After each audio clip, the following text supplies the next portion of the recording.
How you doing? Dr. Ulysses Jackson, back with the last part of the three-part series on post-traumatic stress disorders. What I want everybody to know is that when we talk about these mental health disorders, this is not to be a downer or anything like that, but this anxiety, this depression, this post-traumatic stress, autism, these are situations and issues that we must address and face. And with all of the violence, the killings, and COVID, and it's real big on everyone yelling out, go see a mental health doctor, go see someone. And there's so many misdiagnoses and us as people trying to diagnose our family and friends.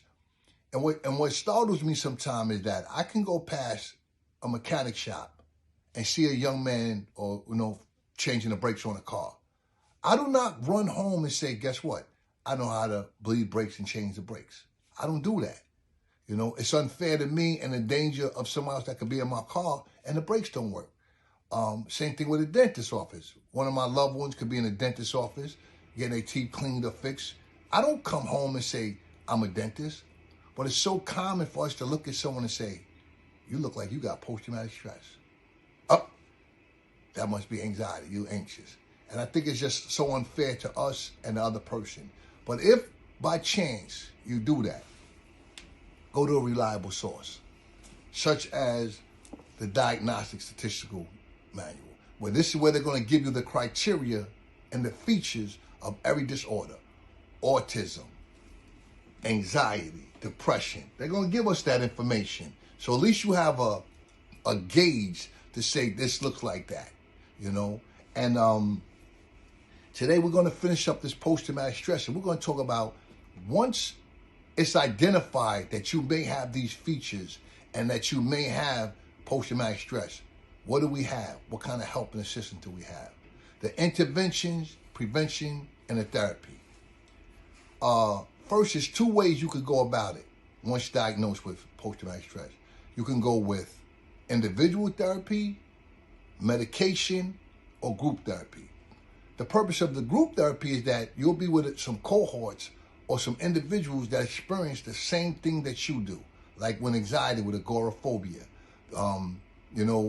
attachment disorders, reattachment disorders, social anxiety. You're going to be with a group of people that identify with you. If you're not really that type of people person, you more or less back up and isolate, or you want to individualize.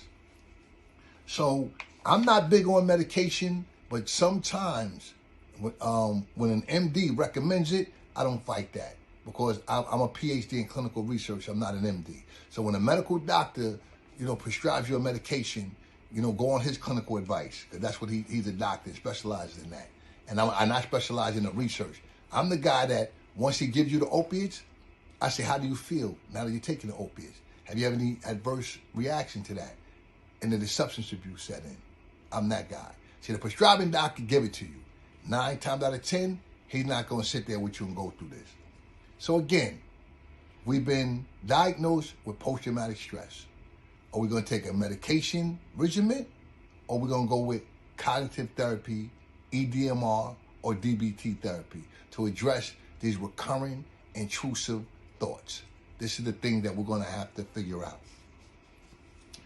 You have also prolonged exposure therapy, which is where we're going to kind of introduce you to those triggers and work on those triggers for post-traumatic stress. So using EDMR or cognitive behavioral therapy, CBT, these are ways to address this post-traumatic stress disorder.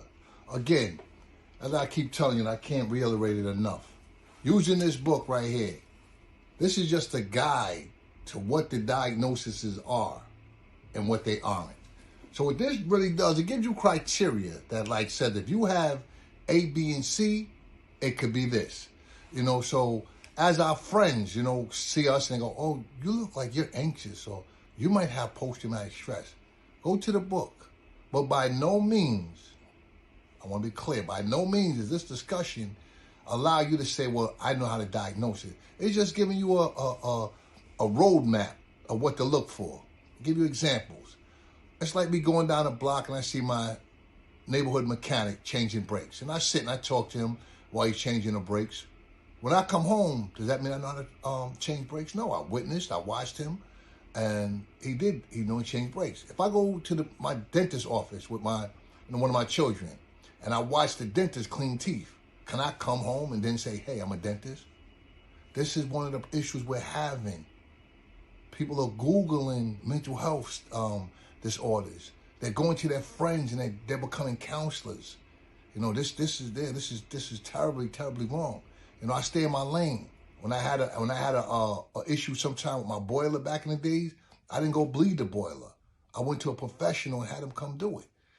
This is very, very serious stuff.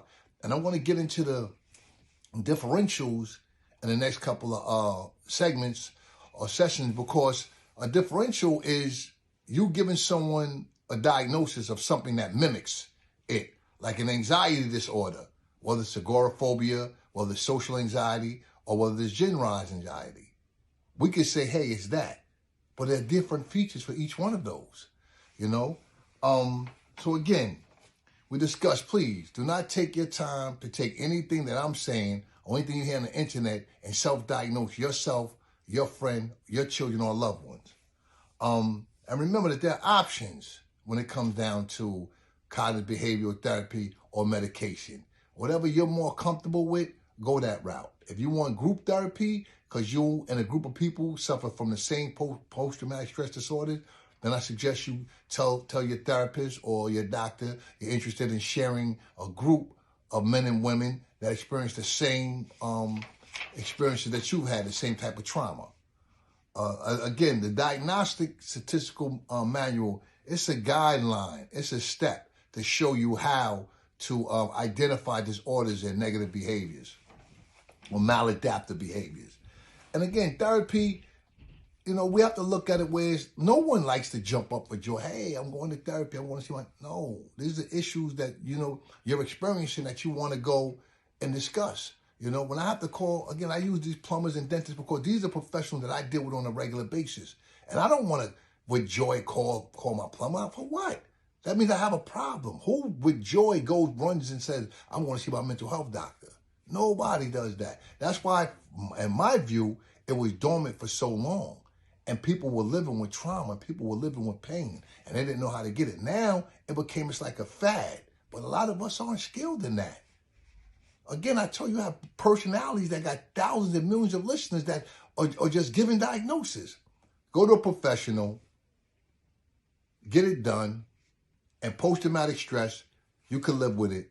It's something that we can get through. This is Dr. Jackson. I appreciate your time for spending this couple of minutes with me to go over the interventions of post-traumatic stress disorder. Thank you.